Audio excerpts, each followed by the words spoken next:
Hey friends, Ashley Berges back again, and today I want to talk about revenge. Well, sort of, kind of. I want to talk about how you can get back at someone for hurting you, what to do, what's the protocol. If you're still angry, you're sad, you have resentment towards someone for what they did to you, this is a video that you want to watch. You know, the first thing that you can do is to express your honest feelings with the person that did you wrong. Okay, and I like to do that in person, which is my first choice because it's a lot better that way. It can be a lot harder for both parties, but also you get to see their face, you get to feel their mannerisms, you get to understand if they truly care or not. On the phone is obviously the second choice, and then texting and emailing, you just get a lot of things lost in the shuffle when you're putting a lot of text in there because there is no emotion. There's no anything that goes with those words so people can interpret and usually misinterpret what you're saying. However, if you're able to meet in person, being able to tell them how you feel, and when you're telling them how you feel about what they did, how it made you feel, the situation that it puts you in, being truthful, you know, not talking about it in a grandiose way or trying to make it worse or better or anything like that, but being honest, direct, and authentic in your words and deeds. Because when we're honest in what we do, and we honestly tell somebody our true feelings, you can't use that against someone. You can't use somebody's honesty against them. It just doesn't work.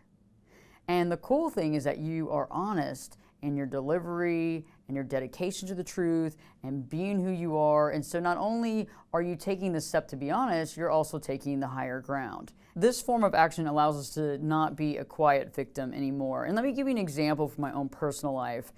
Several years ago, I helped somebody get on their feet, spent all the money I had basically helping them, getting them what they needed, clothes, everything to try to get a job, gave them a place to live. There were things that I didn't have the money to afford that they assured me that if I was to pay for this and to take care of this, that they would pay me back as soon as they got on their feet.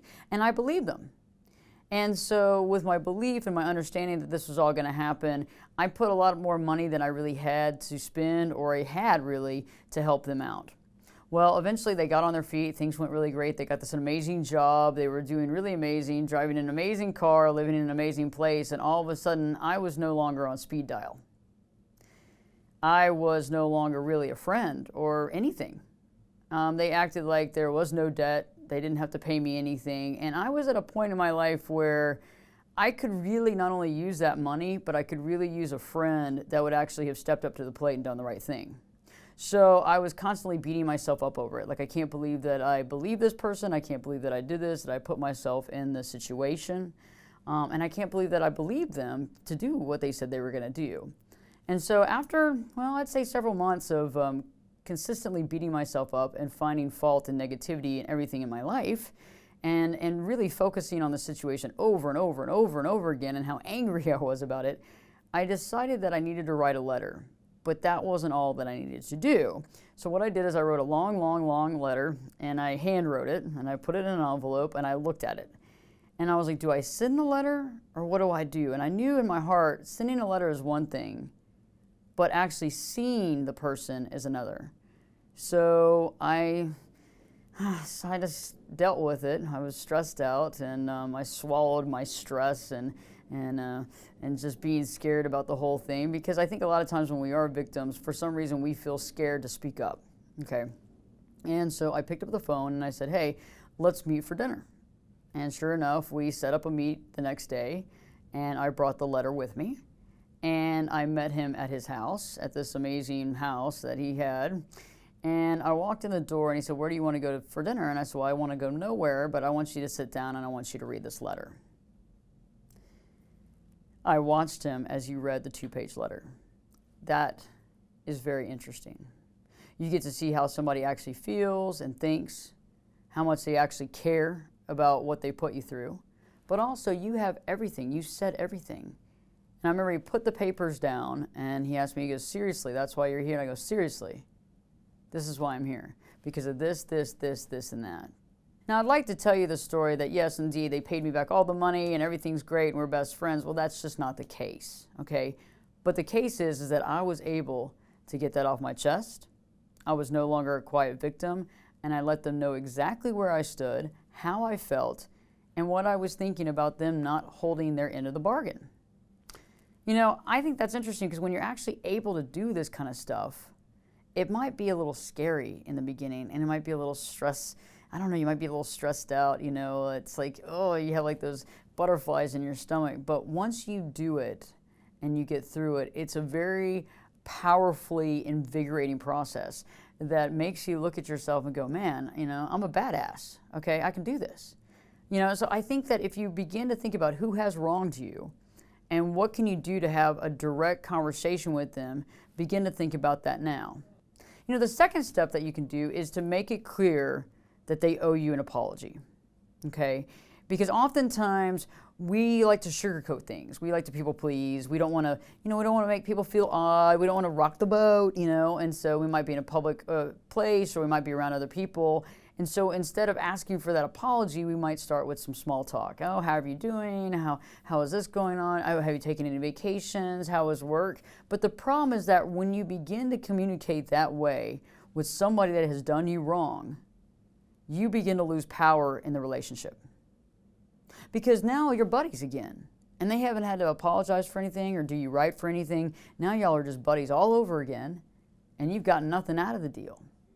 So I ask you, when you see them, to make it clear in the very beginning, before any small talk or anything, is tell them, say that they owe you an apology. And be very nice. Be very truthful and honest and authentic and real in your delivery of asking for that.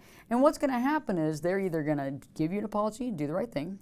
They might laugh at you and walk away. They might just walk away. Or they might try to get around it and have small talk and make you laugh. And what do you mean you need an apology? What have I done for you? This will all put into specifics the person you're dealing with, if you want to deal with them anymore, if you want to cut the relationship right now, or if you think there might be something to salvage. It'll also make you realize the power you have within. Because until we tell somebody, hey, by the way, you owe me an apology, they might not be aware of it. You don't know, because sometimes you can be dealing with people that might be quite delusional, may not know what they've done to you, or might act like they don't know what they've done to you. And maybe to some degree, maybe they don't know. And maybe they need to be given that information. Think about it. If somebody actually doesn't know that they've hurt you and you never tell them, they'll never know, right? They can never make changes to it. They can never make it better because they never knew that they did something wrong in the first place. And I think a lot of times we have to look at life that way. Because if we look at people and realize that for the most part, most people are good in nature, and we realize that, then maybe for the most part, people don't always realize when they hurt someone else. And so by making them aware of it in a positive way, as far as, hey, this is the truth and this is how I feel and I'm being authentic about it and I'm putting it all out there, at that point, you can begin to communicate. You can realize, one, maybe they didn't know, or two, this is the type of person that you just want to stay away from. But all this information is pertinent in order for you to push through your life. Last but not least, is in any of these situations, no matter how the face-to-face goes, if you write a letter like I did and sit there and watch them read every word and then explain yourself for an hour after, which I did, whether you ask for the apology and they give it, they don't give it, they walk away. No matter what happens on those situations, you have to begin by forgiving yourself for getting involved with them in the first place, okay? A lot of times we don't realize that we actually beat ourselves up over being involved with the situation because we wish that we could have been smarter or quicker to not be in the situation, and so we need to forgive ourselves. Forgive ourselves for being there, forgive ourselves in my situation, for example, of believing that and continuing to go down that primrose path when in reality I knew that I couldn't afford it and I needed to stop right then, and I was just trying to people please and be the friend so that I could be the best friend and all that stuff, which was, well, convoluted, but in my mind at the time was the right thing to do. And so I needed to forgive myself for putting myself in that financial strain, and then I needed to turn around and forgive them for their involvement as well. Now, that forgiving of that other person can be quite challenging, to say the least. However, I've realized that if we don't forgive them and put it behind us, they will continue to hurt us. And let me explain that a little bit more. Now, when I talk about forgive, first off, I'm not talking about respecting. Forgive and respect is a totally different thing. You don't have to respect them at all. But when we forgive, what we do is we move on. When we don't forgive someone, we are unable to move on, and so the pain continues because we harbor that anger. We harbor that hurt. we hold on to it like a cancer. We hold on to it like a disease. And what happens is it keeps on hurting us over and over and over again. And even though they're long gone, we still think about the pain and the suffering, and we still allow them into our headspace, and keeping all that headspace that we can't keep our eye on the prize of being happy, of having joy in our life, of letting go of these distractions. So I ask you to begin to find the situations that you have in your life right now, tackle those like we've talked about in this video, but also realize that it's up to you to let go with things that no longer serve you in your life, so that you can embrace joy and to not allow the people that hurt you to keep on hurting you in a cycle that rests in your mind, and that anger, to let go of that, to forgive, not to forget, but to move on. I hope you've liked this video, and I look forward to your comments here on this page.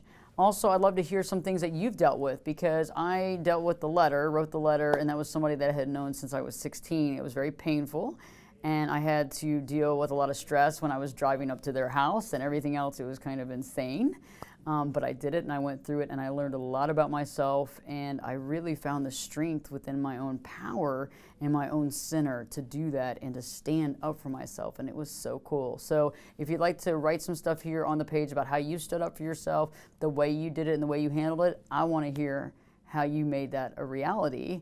And also, don't forget to subscribe, tell your friends and family about the channel, and like the video if you liked it. Until next time, have a wonderful week and live your true life today.